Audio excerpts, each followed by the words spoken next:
Business owners beware. You've got a new reporting requirement coming into effect in 2024, as if you didn't have enough reporting requirements already. This one is courtesy of the Corporate Transparency Act, which was passed in 2021, but the actual reporting doesn't start until 2024. And what this act requires is for every business entity, which would include a limited liability company, an S corporation, a regular corporation, a limited partnership, trust, all these kinds of different business entities, they have to report to the Treasury Department. And this is under the FinCEN group, which is the Financial Crimes and Enforcement Network. They have to report in 2024 for the first time for all entities that were in existence before 2024. And going forward, any new entities that are set up have to be reported on within 90 days of setting the entity up. And the IRS actually is part of the Treasury Department, which is also where the FinCEN group is, but the IRS is not driving this. It's the Treasury Department. The estimate is that there are 32 million businesses that are going to have to comply with this law next year.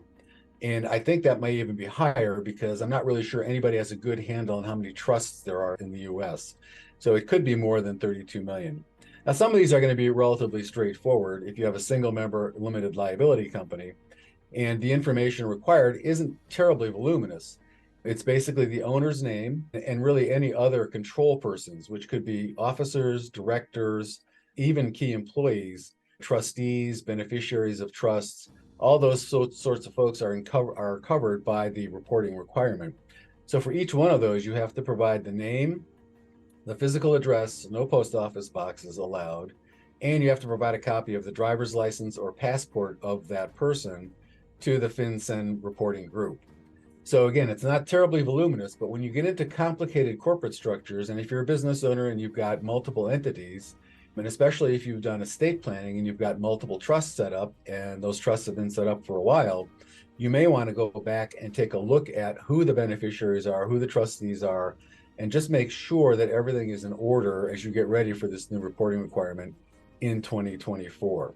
Now, there are a couple things you might want to consider to lighten your load. One is that if you have some entities that you don't use anymore and you don't need anymore, for example, if you had a business that went out of business or you sold the business, consider dissolving that LLC, corporation, whatever the entity might be, before the end of 2023 so that you avoid the reporting requirement in 2024. Secondly, if you're planning to start a new business, you may want to consider forming the entity in 2023. That way, you can wait until 2025, which is the actual first reporting date for these entities. And finally, if you have trusts, as I mentioned, please take a look at them because those can be complex trust agreements that you have, and make sure that everything is squared away with those agreements. This is where something like a virtual family office can come in very handy, because you can have all of these documents that you're going to have to search for stored into a software package online for your advanced tax planning specialist, your attorneys, and others who are involved with your financial world, including your brokers, insurance providers, and any others who you may be working with. It's a great way to get documents, first off, in one place that everybody can have access to, although you control the access. You say which person can look at which documents. And it's also very helpful in an ongoing way to manage the relationships with all of your providers, because you've got one person, your centralized tax planning specialist, to coordinate all of these activities with the other financial people in your world. So if you'd like to have a conversation about that with me, please click the link below and we can set up a quick call to talk about your needs and how you move forward.